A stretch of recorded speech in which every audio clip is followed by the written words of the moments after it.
Y no podría ser más propicia la ocasión para recibir a esta gran personalidad que además es un gran amigo. A propósito de la época, hablamos de poesía, de historia, de política, un peso completo, el general Soto Jiménez, para un diálogo urgente. Gracias por estar con nosotros. Bueno, yo creo que la deferencia de la invitación me complace mucho y estar con ustedes es como, qué sé yo, ¿tú recuerdas de la leyenda del elixir de la juventud? Bueno, de eso se trata. General, pero al general, y voy a protestar, le gusta su merengue también. Hay que bajar con un merengue navideño ahorita porque es que estamos en Navidad. Estamos en Navidad, director. Entonces, no, el general es un hombre de esta época, ¿eh? General, sabe de arte. Corrección, déjame hacer una corrección. Al general no le gusta el merengue, el general es un merenguero, o de música típica. Y lo ejerce. Y lo ejerce. Qué bello nuestro merengue, a propósito de la distinción que nos ha hecho la UNESCO. Claro, general, yo creo que es justo y necesario. Ha fallecido el último de la raza inmortal, Mayobanes Vargas. Sí. Un pequeño resumen de la vida de este héroe nacional. Bueno, nos refiere de inmediato a la gran expedición contra el régimen de Trujillo del 59. Y yo creo que es una figura de esos referentes que la sociedad tiene y que va perdiendo, entre comillas, por un asunto generacional, porque el referente está ahí. Yo creo que una de las virtudes fundamentales de los héroes es la vida sin tiempo del ejemplo, y en este caso entonces el referente sigue ahí. Por eso te digo, hemos perdido entre comillas. ¿Y qué ha pasado, general? Y escúcheme, que no hemos emulado esos valores. Y agregarle, Luis, a emular que para muchas personas de una generación nueva y una no tan nueva, quizás ni se acordaban o no sabían, y usted que es escritor de libros y rescatista de nuestras costumbres y rasgos históricos también, no solamente que murió y que el presidente fue, y salió en la noticia quizás porque el presidente fue, pero la cobertura que se le debe dar a este tipo de nombres para que la memoria de los que siguen, de los que vienen subiendo, permanezca. Mira, tú sabes que hay un filósofo francés bastante conocido que se llama Renan, que él decía que la nación es un plebiscito cotidiano, que hay que ejercerlo diariamente. Entonces, eso que tú dices sobre en muchos casos, la indiferencia o la falta de memoria histórica tiene que ver mucho con la educación formal. Entonces, yo he dicho hace muchísimo tiempo y repito, que el programa de historia a nivel nacional, a nivel del ministerio, hay que revisarlo, hay que readecuarlo a la función que tiene precisamente de ese plebiscito cotidiano, que es mantener en las nuevas generaciones el recuerdo, la memoria histórica. Y entonces en esa tesitura yo creo que aplica perfectamente. Es algo que hay que ejercerlo diariamente. Porque si no se ejerce diariamente, usted no le puede pedir peras al olmo. No solamente a la sociedad dominicana, sino a las nuevas generaciones que no pueden saber lo que no saben, pura y simplemente. General, estamos entrando en un periodo donde vemos, y lo comentábamos esta mañana, que desmantelan un vehículo en plena luz del día para robar unas cajas navideñas, que la inseguridad se ha vuelto el día a día de los dominicanos. ¿Qué se puede hacer en la República Dominicana desde su óptica con temas de seguridad? Bueno, yo creo que ese es uno de los grandes retos que tiene no solamente el gobierno, que tiene la sociedad dominicana. Entonces, hay que abocarse a lo que yo he llamado una política integral de defensa y seguridad en el país. Y eso implica una reestructuración. ¿Por qué te digo eso? No simplemente es un rasgo eufemístico, ¿verdad? O una salida a tu pregunta. Yo creo que hace falta una política de Estado al respecto, que se ha ido conformando poco a poco, pero que todo el mundo piensa que eso es algo que se puede resolver con el toque de la varita mágica, y no es así. Esa política integral tiene que... ¿Debe estar compuesta de qué? Debe ser, o sea, el problema hay que afrontarlo con una política pública que integre, ¿verdad? La reforma policial que se ha ido ejecutando, pero a nivel de ley orgánica, eso no va a resolver el problema. También hay que afrontar el asunto de la justicia, ¿verdad? Bueno, que es parte de esa política, pero también tú estás viendo lo que está pasando con el código, ¿verdad? Vamos a hablar de eso. Sí, entonces también eso toca. hay que hacer una reforma penitenciaria, una reforma en el orden correccional, porque recuérdate la truculencia aquella de que hay que sacar a los delincuentes de la calle. Pero ¿cómo sacarlos de la calle? Exacto. Se saca de la calle con una promoción de calzas de alta seguridad, porque lo más aberrante, Y que reformen, ¿verdad? lo más aberrante es que tú encuentras un individuo que acaba de cometer un hecho, ¿verdad? Ustedes lo comentan aquí, representa, pero ¿qué sucede? Cuando tú te vas a la investigación de ese tipo tiene 3 y 4 delitos tan graves como lo que ha cometido y está en la calle.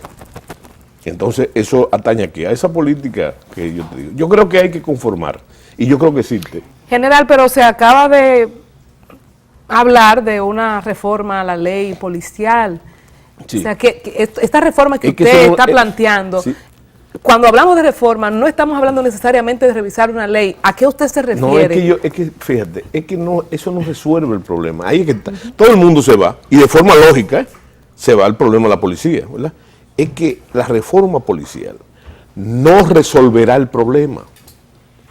Es una política integral donde concurran, bueno, la policía, por eso te hablaba de la reforma policial, que se han hecho en los últimos 20 años, qué sé yo, se han hecho 3 o 4 reformas Acorde a cualquier jefe, ¿no? policial. Yo creo que también atañe de cierto modo la política militar, no solamente porque la apoya y le está apoyando ahora, sino porque una de las cosas de nuestra Constitución que hay que tomar en cuenta desde la primera Constitución es el asunto de las fronteras interiores, que atañan precisamente al tema de la seguridad, y entonces hay que reformar también la policía e integrar las Fuerzas Armadas, integrarla a eso. Te hablé de la justicia, te hablé del aparato correccional. Llevándolo a términos llanos, Sí. por ejemplo, ¿cómo entiende un ciudadano común que se van a producir estas reformas? Vimos a un policía desnudar en redes sociales Sí. el sueldo cebolla, Sí. y a raíz de eso todo lo que se discutió, Sí. y leíamos en un titular de que se ha aumentado en estos días el tráfico de personas desde Haití Sí. Por las fronteras, ríos, Sí. montañas. Exacto, Sí. por la línea específicamente para cruzar a Puerto Plata. Bueno, y pero a eso Santiago. no lleva Entonces, ¿cómo es que no, se va a eso hacer no esta lleva a reforma? lo que yo te estoy diciendo. Te llevo por, mira, y vamos a hablar con cosas concretas. Yo tengo, qué sé yo, ya 2 o 3 años diciendo que el mal más preocupante, tanto en la policía como en las Fuerzas Armadas, es lo que yo llamo el proceso de burocratización. Bueno, y tú me dices, bueno, pero tú me estás respondiendo una cosa compleja con otra muy adornada. Yo lo que me refiero es que según los datos de los ministros de Interior, ¿verdad? Los últimos ministros, óyeme, la policía tiene más de la mitad de su personal fuera de la labor policial. Pues es una irresponsabilidad del Estado. No, eso es un proceso de burocratización. Es igual que con respecto a las Fuerzas Armadas, tenemos el mismo caso. Eso es un proceso que no atañe ni siquiera a la autoridad de mando actual. Estamos hablando de que ese proceso de burocratización tiene mucho tiempo. ¿Cuándo inició ¿Cómo se eso? corrijo? ¿Desde Trujillo? No, ¿Cuándo fue que, no. ¿Cuándo fue que empezaron a entregar? No, yo creo que aquí hubo una gran crisis económica en el país en los años 80, y ahí comenzó a descomponerse eso como una falsa compensación. Pero déjame decirte que si tú analizas, esto no es, ¿cómo se llama? Que es aberrante eso que se dice de que mal de muchos, consuelo de tontos. Mira, no es el caso. Cuando yo te digo, fíjate que yo he sido cuidadoso al decirte que eso que yo te estoy diciendo de la política integral, eso está en marcha. Está en marcha. Naturalmente, en la ansiedad de la población y su preocupación, no lo ve así. ¿Y usted qué hizo, general? Porque usted ha dicho con mucha responsabilidad, bueno, eso no es un problema ni siquiera del mando del momento. De los mandos. No. Y el ex secretario de las Fuerzas Armadas, Soto Jiménez, ¿qué hizo al respecto para tratar que esas personas que estaban por ahí brindando servicios de jefe de seguridad allí y una persona muy allegada al presidente de la República, como usted, ¿qué usted hizo en su mandato? Eso se corrigió bastante. Sobre todo, fíjate que no se eliminó, pero se corrigió bastante. Y tú lo puedes hablar y tú lo puedes ver. Esa es una lucha permanente de los mandos militares. Porque fíjate, sería irresponsable también decir que el mando no tiene esa preocupación siempre. A ningún jefe militar, óyeme, sin entrar en detalle, a ningún jefe militar le gusta, ¿verdad?, que le bajen una línea diciendo que hay que mandarle un guardaespaldas a Colombia Alcántara. Eso no le gusta. Que por cierto nunca sucedió. No, quizás Colombia se alegre. ¿Verdad? A Colombia alegre, pero a Luis Miñoso es fuerte. Yo puse el ejemplo de Colombia para citar una bella referencia, ¿verdad? Bueno, pero entendemos el contexto. Eso es un asunto que es de formación. A los militares se les enseña, a los oficiales, a preservar el efectivo. General, Y eso es una preocupación permanente. ¿Usted era partícipe brevemente o usted es partícipe de que los militares acompañen en este momento a la policía en las calles? Sí, pero eso es una medida, eso siempre ha pasado. Sí, Eso siempre ha pasado. Pero eso es una medida que, como dicen los medicamentos, de uso externo solamente, o yo diría de uso transitorio. Porque fíjate, vamos primero a hablar del aspecto psicosocial. Anteriormente, cuando ustedes no estaban ni siquiera en el ámbito del nacimiento. Eso sí le gusta a ella Sí, que lo diga. mira, resulta que cuando la población veía la guardia en la calle, Ese era el término, la guardia. la guardia en la calle decía, bueno, seria. la cosa está seria, ¿verdad? Entonces, era una medida oportuna y pertinente que había que usarla en ese orden. El peligro es que tú, al ver continuamente la Fuerza Armada en la calle, pierde mucho su valor disuasivo, además que eso representa un problema logístico importante. Mantener esos militares en la calle, eso es un dislate económico necesario en momentos indicados. Pero eso y ha surtido efecto. Mira, Porque los índices, de acuerdo a los videos por lo menos que se suben a las redes sociales, no se siente, hablando de percepción, como diría Monchi, no hay una percepción. Por el uso y abuso del recurso. ¿Qué es lo que te estoy diciendo? Que la gente llega a acostumbrarse, y los delincuentes también. Entonces le buscan. Si tú ves en tu residencia o en un barrio, la patrulla tiene sus ritos, ¿verdad?, de patrulla. Pues simplemente llega un momento que el delincuente se acostumbra a eso y le busca la vuelta. Por eso, a esta hora no el efecto tan criticado y tan incómodo de aquellos operativos Centella Guaraguao. Que producía, ¿te recuerdan? Producía grandes tapones. De madrugada general, sí, abuso. pero ¿qué era lo importante? Que no se puede establecer de manera rutinaria esos puestos de chequeo, sino hacerlo sorpresivo.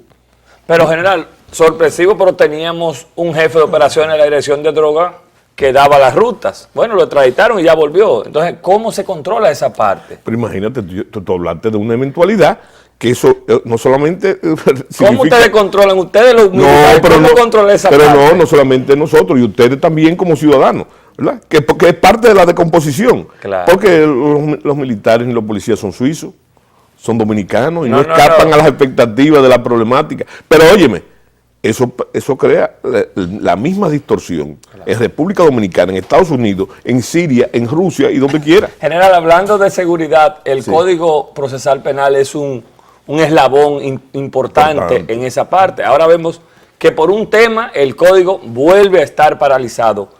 Ahora hablo con el presidente de la Quinta República. Sí. ¿Cuál es la posición de la Quinta República en torno a lo que está pasando con el Código Procesal Yo Penal? creo que las observaciones que se han hecho, inclusive todo el proceso ese, que es incómodo y dilatado, de que se paraliza por momentos, es sumamente necesario, porque debemos construir un instrumento que precisamente ataque el problema. Que ustedes no me dejaron terminar, porque ustedes son así, me cortaron para decirle. Es que hay tantos temas, y queremos hablar de libros y de poesía también. Sí, pero antes del libro vamos a hablar de este tema que es el primero. Diga. La primera preocupación, el tema de la delincuencia y de la seguridad ciudadana. Yo te decía, y ahí me cortaron, que cuando se habla eso parece muy retórico, ¿verdad? Muy academicista. Una política integral, una política pública. El problema es que hay que crear estructuras, ¿verdad? Yo creo que existe, y ahí me cortaron. Yo creo que existe. Yo creo que el presidente Fernández emitió un decreto. Realmente no recuerdo ni lo sé, ¿verdad?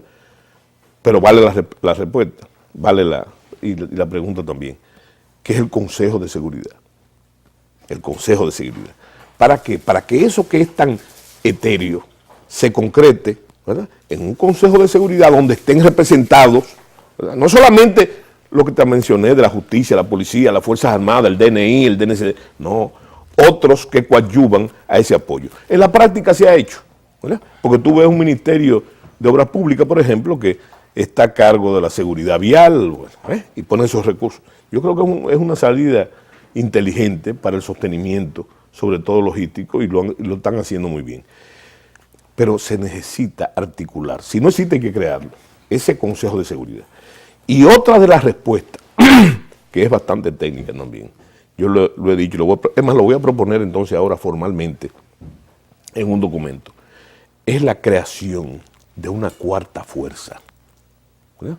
En las Fuerzas Armadas, que es la fuerza de gendarmería que existe en todas partes y que pertenece al Ministerio de las Fuerzas Armadas. Y mira, ahí está la Guardia Civil en España, los Carabinieri en Italia, ahí están también en Francia existe una gendarmería, la gendarmería existe en todas partes. En Venezuela existe la cuarta fuerza, la Guardia Nacional, la Guardia Nacional. Entonces yo te digo a ti, que en la República Dominicana, ¿verdad? Eso está creado. ¿Tú sabes por qué? O sea, porque la gran preocupación es más dinero, entonces ahora, más burocracia. No, está creado. Porque cuando tú hablas del CESA, no sé cómo se llama ahora, el CESA, el CESEP, ¿verdad? El CESME. Politur, todo eso, el CEFRON, Lo que hay que todo eso, organizar. exactamente, juntarlo y darle una respuesta organizativa, con la ventaja de que no hay que hacer erogaciones de dinero, porque esas instituciones, esas organizaciones tienen su presupuesto. Sería unificarlo, ¿verdad? Y darle una dirección. Tú me dirás, ¿y por qué eso? Si eso está funcionando de una manera disgregada, ¿tú sabes por qué hay que hacerlo? Porque ahí está entonces los niveles de coordinación que se están haciendo ahora de forma fáctica en la calle con los militares y eso. Entonces me dirás, ¿y qué? Bueno, pero ahí, la gendarmería, esa cuarta fuerza, es responsable también de todo lo que es el asunto del cuidado de la presa. ¿A ti no te choca cuando tú ves un militar en un peaje? Sí. Bueno, pues eso es parte de la gendarmería. Y la estructura correccional también tiene que ver con eso. Ese documento que usted va a hacer formal, Sí. ¿estaría estableciendo algún tipo de estrategia para coadyuvar esos esfuerzos? ¿Cuándo estaría Claro, viendo sí, ese sí, documento? con la ventaja de que eso existe. O sea, eso, ¿cómo te digo? Eso que tú propones existe porque hay una doctrina de seguridad nacional. No nos remitamos a la Guerra Fría, que seguridad nacional era otra cosa en ese momento para darle respuesta a otro problema. Pero eso existe, porque eso no estamos inventando la fórmula del agua tibia, ni el helado en palito. Eso existe como doctrina. ¿Cuándo lo veríamos eso establecido para impactar directamente el tema de seguridad? Tú sabes que yo tengo la mala costumbre de ser todavía tener la lógica militar, y entonces yo voy a hacer la primera propuesta, como debe ser, al presidente de la República mediante esa propuesta, ese documento, para darle respuesta a eso. Vuelvo y te repito, yo creo que existe, hay que buscar un decreto, lo que pasa es que no se articula. Brevemente, yéndonos a la pregunta de Luis Miñoso. Del código, sí, exacto, sí, ahí sobre breve. el código y el tema. Ya yo te dije que yo creo creo totalmente primero, en primera estación, en la reforma del código. Ya el código sobre el tapete, en eso que se está haciendo para acomodarlo. ¿Tú sabes por qué? Porque lo estratégicamente deseable debe ser tácticamente posible. Entonces hay que aterrizarlo a nuestras costumbres, a nuestra manera de ser y sobre todo a nuestras necesidades, que es la ley primera. Hay quienes están en general... y específicamente, Luis, excúsame, en el tema del aborto, lo que es portada en los diferentes medios de la sorpresa y la tristeza de la iglesia, porque han discrepado el presidente de la República nueva vez con los legisladores. En su caso, apoya el veto de Danilo específicamente en el tema del aborto terapéutico, como se le ha dicho en estas tres causales, o está de acuerdo con la posición de la iglesia, que según la Constitución debe ser respetada la vida desde su concepción. Yo creo fundamentalmente en la vida.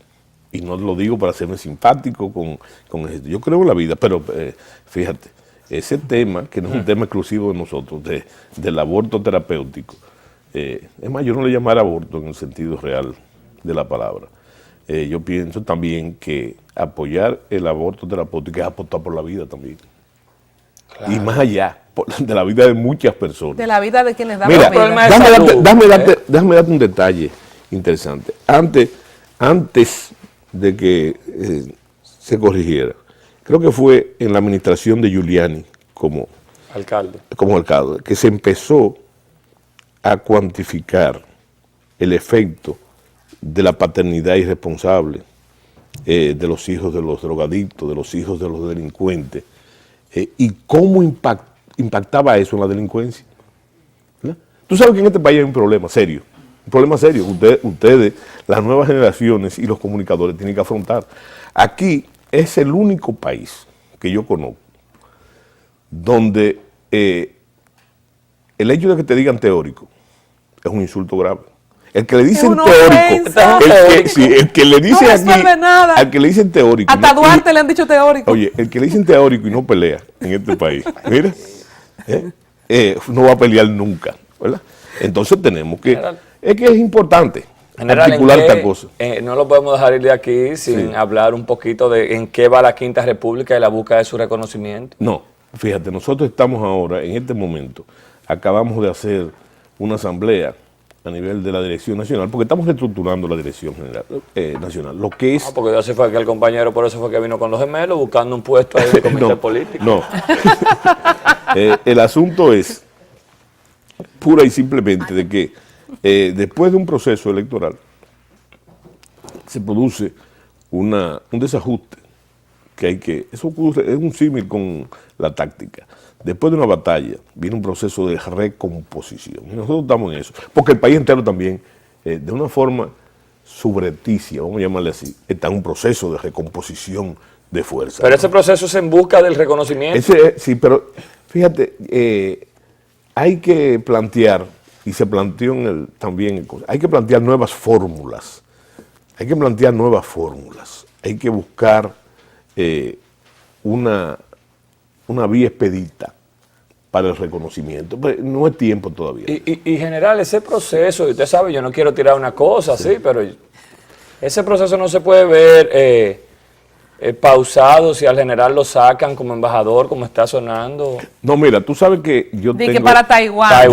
¿Le gusta Taiwán? No, pero yo he estado varias veces en Taiwán y fui condecorado. Decir que no va a ser extraño a él. No, yo estoy diciendo eso. Finalmente, yo podré visitar Taiwán, ya que mis amigos del PLD nunca se han dignado, ahora que tenga yo un amigo general, embajador. Si así fuese, con mucho gusto. Y para mí sería un honor. Pero yo lo que te digo es que yo tengo la fortuna, ¿verdad? Vamos a llamarle así, de que a mí me han pasado por todos los puestos, ¿verdad? Usted se está ministro. No, pero espérate, no, yo he visitado, bueno, y ahora me están paseando por las embajadas, pero yo te voy a decir una cosa, ¿cuál es la verdad? La verdad es la siguiente, número uno, ¿verdad? Nosotros seguimos apoyando al presidente Danilo Medina, porque las razones que ellos lo llevaron a hacerlo, no han cambiado. Eso es lo primero, ¿verdad? Yo creo que al contrario, yo creo que se han justificado más. Pero se ha tomado su tiempo, Danilo, con algunos colaboradores. Sí, pero no, porque que ahí es que está el problema. Suerte que no le dieron para que ustedes comprendan Quinta República, el Quinta República no apoyó al presidente bajo ninguna óptica de cambio. Yo quiero decirlo aquí eso. Ni Soto Jiménez le pidió nada al presidente, ni el presidente nos ofreció nada, ¿verdad? Entonces, lo que está sobre el tapete es precisamente ahora. Yo digo, como decía Juancito Trucupey, si me lo dan, yo no quiero, y para mí sería... y en el caso de Miguel Vargas Maldonado, su amigo, ¿cómo están las cosas ahora que él es canciller? ¿Tienen tiempo? Durante la campaña lo vimos a usted muy cerca de él, como apoyo, y antes como de la asesor. Campaña. También, pero déjame decirte una cosa, yo lo que pienso es que, es una gran enseñanza, que ser canciller de la República, ¿verdad? Y sobre todo como él lo está tomando, y con la dinámica del presidente de la República, no es un fly al catcher. Entonces, hay un problema también ocupacional. El canciller está muy ocupado, tiene también que es un alivio, lo que acaba de decir, la grave responsabilidad de ser presidente de un partido. Y lo está haciendo muy bien. Y entonces, en esa tesitura, ¿verdad? Ya él digo que me siento muy bien porque ha dicho que va a reactivar el PRD a partir de enero. Ahora Lo dijo usted- ahora, creo que en la fiesta navideña. Urge si que usted, se ocupe finalmente, de si usted va para Taiwán, usted tiene que coger un cursito con Lila porque ella hay que tenía esa embajada muy alegre. Sí, pero tú tienes, me pone más cerca. Bueno, general, para nosotros Gracias, siempre general. es un privilegio. Debemos, Mariela, agendar el general de Yo los sé que lo colaboradores puedo fijos, porque yo me quedé Con con libros. muchos temas, sí, literarios. ¿Cómo le ha ido a Te Juan? voy a bueno, le dejo así? yo creo que ha sido el libro más vendido, por lo menos encuesta Las este año, 48 pienso yo. leyes de recibí mi regalo. Juancito Trucupé, yo lo tengo. Ay, sí. Muchísimas gracias, general. No, para anunciarte que en enero, que ojalá sea para el Día de la Virgen de la Altagracia, el 21, yo soy altagraciano, voy a publicar mi próximo libro que se llama Geopolitiqueando, que es un compendio de geopolítica para presidente. No lo quiero sacar del país, pero ojalá y tenga que venir de Taiwán para acá. Bendiciones. Tú eres insistente. Bendiciones, Bueno, general. para ustedes. La para mejor de las ustedes. Feliz suertes. Navidad. Feliz Navidad a ustedes. Conectamos con nuestros auspiciadores El merengue. y venimos con las noticias del día. Usted no se la puede perder. ¿Un merengue? Un merengue, así nos vamos y venimos.